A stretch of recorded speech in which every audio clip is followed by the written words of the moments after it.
Hello, everybody. Welcome to Real Views. So today we're talking about life lessons and finances and what we can learn from the game of Monopoly. If you know the game of Monopoly, it's about you roll the dice and it's about buying houses and really assets and investments really. So now if you look at that game, you could actually learn some things about life and investments or finances. And one of those things, I'm going to give us about 8 of those different things we could learn from Monopoly and how we can apply them to life. Now, the first one is patience. Okay, you in life, in investments, in business, in finances, you have to be patient and wait for the right time to either act on an investment or on an idea. Okay, so the first one is patience. It's pretty simple. It's patience. We say it's simple, but we know that at the same time it's very simple to practice. Okay, but the first rule is patience. Now, the next rule is to know that the most expensive asset is not always the best.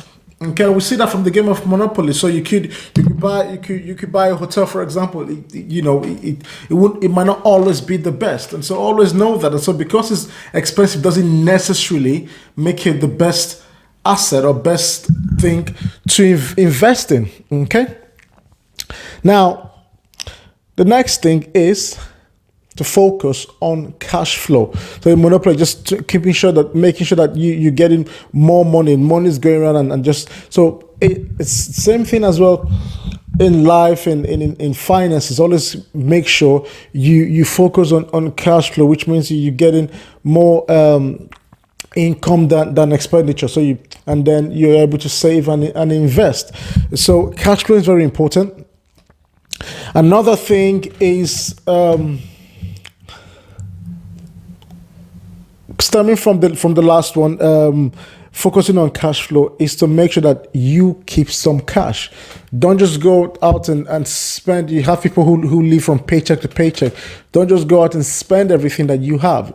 Always learn to keep some, save some for a rainy day, save some for investments and things like that. So always keep some cash. Now, another important tip is location matters. Now, both in life and finances or investment. So let's first of all talk about in finances. If you're buying a house or you're investing in it's an asset, it's property, but also remember that location determines the price of a property.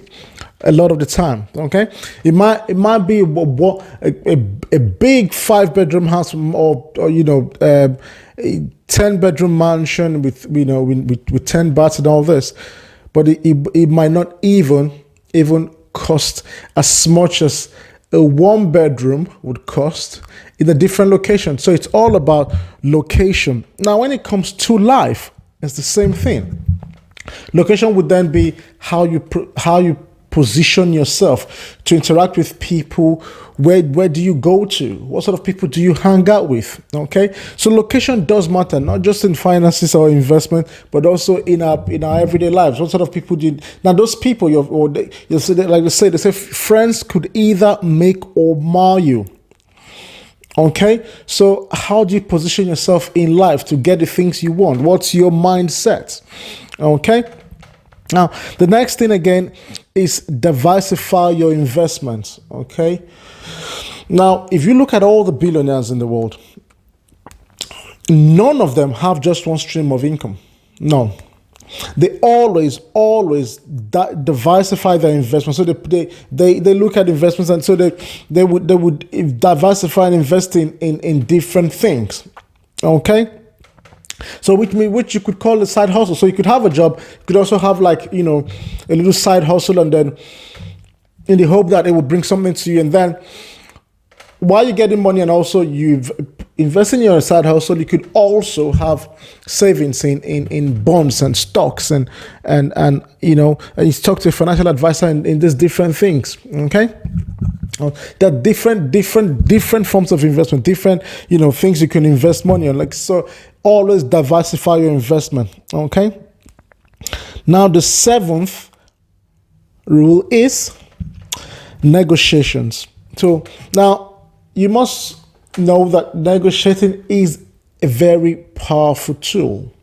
Okay, but then before negotiating, you must have grounds for leverage. Okay, you can't just go on. You can't have nothing. If you have nothing to put on the negotiating table, then what are you negotiating?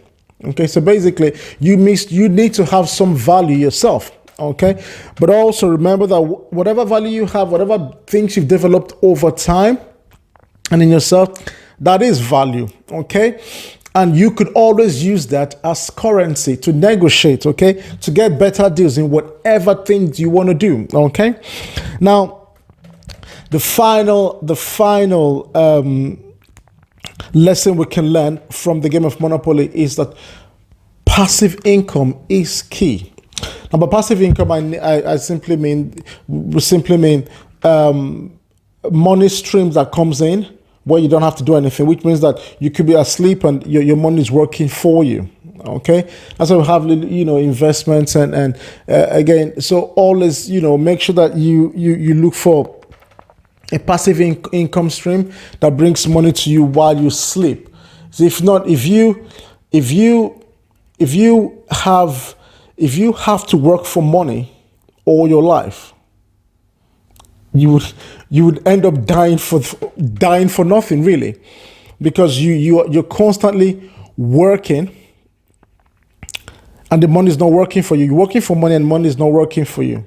Okay, and now you have to think, as you get older, the strength reduces. You don't have so much time. Family things get in the way. So you have to constantly work. Then what time would you have to invest in other interests and other important things? Okay, so passive income is very key. I hope that you've learned a few things from this eight lessons. I'm just going to give a quick recap. So the first one is be patient. The next is always know that the most expensive asset is not always the best. And then the third is focus on cash flow. And the fourth is always keep some cash, don't spend everything. And the fifth is location matters, whether in life, where you position yourself or in investments. Okay. And then the sixth lesson is diversify your investments. The seventh is negotiation. Okay, negotiating is a powerful skill, and try to develop that skill. And then the eighth and the final one is passive income. Create a passive income stream where you get money while you sleep. Okay, now if you have any more lessons to add or any rules about life and finances, please again don't forget to put in the comment below. I want to hear from you. Again, don't forget to like and subscribe to the channel to keep hearing more of this.